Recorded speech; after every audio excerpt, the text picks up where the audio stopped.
Average speed निकालने के लिए हम हमेशा एवरेज का डायरेक्ट फॉर्मूला यूज नहीं करते हैं।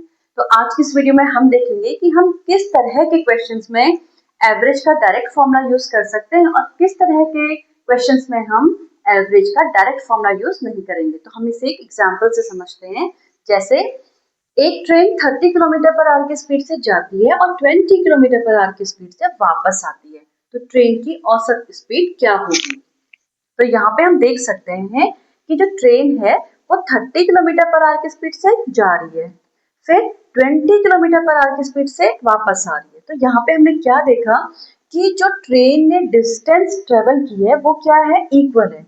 तो यहाँ पे डिस्टेंस तो इक्वल है, ठीक है, तो डिस्टेंस यहाँ पे इक्वल है, लेकिन यहाँ पे जो टाइम टेकन बाय ट्रेन है वो क्या हो जाएगा, अलग अलग हो जाएगा, क्योंकि यहाँ पे स्पीड ज्यादा है तो यहाँ पे उसे टाइम कम लगा होगा, यहाँ स्पीड कम है तो यहाँ उसे टाइम ज्यादा लगा होगा। तो जब हमारे पास स्पीड हमें दी है, हमें और इसका एवरेज स्पीड निकालना है और डिस्टेंस तो क्या है, सेम है, लेकिन टाइम जो है वो डिफरेंट है, तो हम कभी भी उसे डायरेक्ट फॉर्मूले से नहीं निकाल सकते। मतलब कि 30 + 20/2 यानी कि 50/2 तो 25 किलोमीटर पर आवर, ये इसकी एवरेज स्पीड नहीं होगी, ठीक है, ये गलत हो जाएगा। यहाँ पे हम एवरेज स्पीड का डायरेक्ट फॉर्मूला यूज नहीं करेंगे।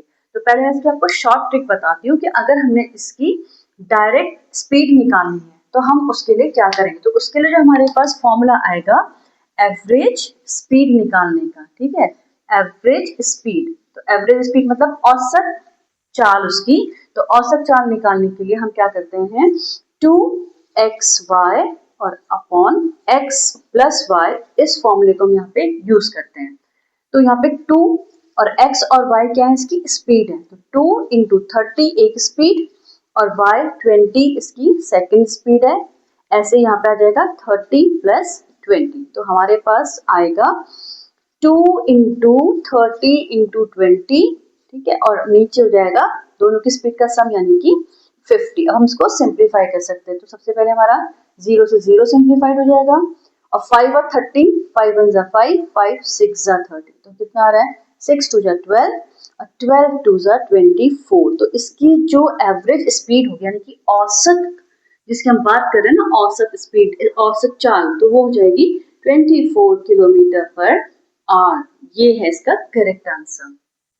अब जैसे कि मैं हमेशा कहती हूँ कि हमें ट्रिक्स तो पता होनी चाहिए, लेकिन साथ में उसका हमें कॉन्सेप्ट भी पता होना चाहिए, क्योंकि जब हमें कॉन्सेप्ट पता होगा तो हम इस तरह के किसी भी क्वेश्चंस को आराम से कर सकते हैं।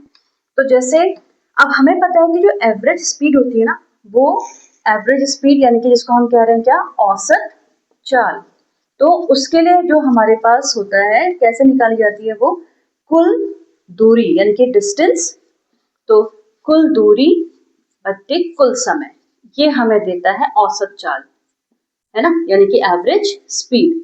तो अगर हम इसमें देखें कि टोटल उसको डिस्टेंस कितना उसने ट्रेवल किया, माना यहाँ से यहाँ तक के डिस्टेंस हमें नहीं पता, तो हमने माना इस डिस्टेंस को ले लिया d, तो d किलोमीटर वो गया, फिर d किलोमीटर वो वापस आ गया, तो उसने जो कुल डिस्टेंस जो ट्रेवल किया है, उसने कुल डिस्टेंस ट्रेवल कर लिया है 2d, ठीक।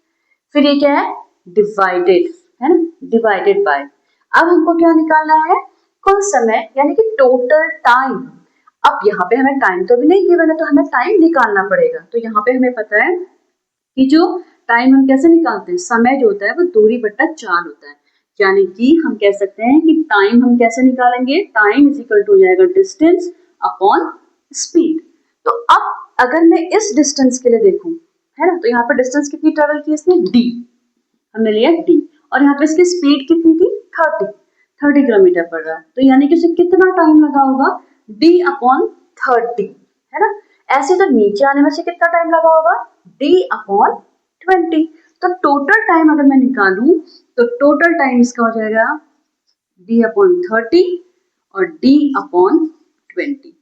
तो 30 और 20 का जो एलसीएम है वो आ जाएगा कितना, आप 60, और यहाँ पे 32 जा यानी कि हो जाएगा 2d और ये हो जाएगा 3d, तो उसे टोटल टाइम कितना लग रहा है, 5d/60, ठीक है। तो यहाँ से हमने इसका कुल समय भी निकाल दिया है, कि इसको टोटल टाइम कितना लग रहा है 5d/60। तो ये जो कुल दूरी है ना उसकी डिस्टेंस, टोटल डिस्टेंस ये 2d थी और किससे डिवाइड करनी है टोटल टाइम से।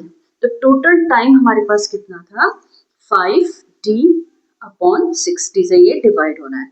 तो 2d और डिवाइडेड को हो जाएगा मल्टीप्लाई, तो ये 60/5d, d से d कैंसिल, 5 से ये कैंसिल होगा कितने टाइम्स 12 टाइम्स। तो 12 2 जा 24 kilometre per hour. This is the correct method, ये इसका मेथड है और ये है इसकी शॉर्ट ट्रिक।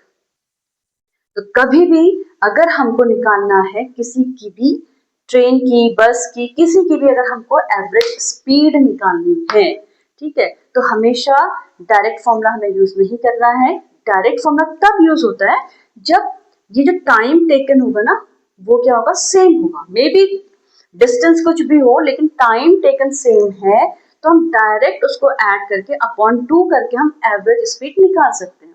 लेकिन अगर डिस्टेंस तो सेम है लेकिन टाइम अगर डिफरेंट है तो हमें एवरेज स्पीड हमेशा इस फॉर्मूले से मिलेगी, जिसका शॉर्ट ट्रिक है। तो अब हम देखते हैं इसी का एक और क्वेश्चन, ठीक है। इस क्वेश्चन में क्या है कि एक व्यक्ति आधा समय 60 किलोमीटर पर आवर से और उसके बाद बाकी का आधा समय 40 किलोमीटर पर आवर से चलता है, तो हमें इसकी एवरेज स्पीड निकालनी है, औसत चाल निकालनी है। तो अब इस क्वेश्चन में हम देख सकते हैं कि आधा समय और यहाँ भी आधा समय, यानी कि टाइम तो यहाँ पे क्या है इक्वल है लेकिन डिस्टेंस इक्वल नहीं है। तो टाइम इक्वल है तो इस क्वेश्चन में हम एवरेज का जो है वो डायरेक्ट फॉर्मूला यूज कर सकते हैं कि इसकी जो एवरेज स्पीड होगी यानी कि औसत चाल जो इसकी होगी वो सीधे सीधे 60 + 40/2 यानी कि 100/2 होगी 50 किलोमीटर पर आवर। तो इस तरह से हम देख सकते हैं कि एवरेज स्पीड निकालने के लिए एवरेज का डायरेक्ट फॉर्मूला हम कब यूज करेंगे जब हमारे को टाइम जो है वो इक्वल होगा हमारा लेकिन डिस्टेंस इक्वल नहीं होगी, और जब डिस्टेंस जो है वो इक्वल है और टाइम जो है वो क्या है डिफरेंट है, तो उस समय हम डायरेक्ट फॉर्मूला को यूज नहीं कर सकते। तो हम अगली वीडियो में कुछ और क्वेश्चंस करेंगे स्पीड, डिस्टेंस और टाइम के। तब तक के लिए थैंक यू।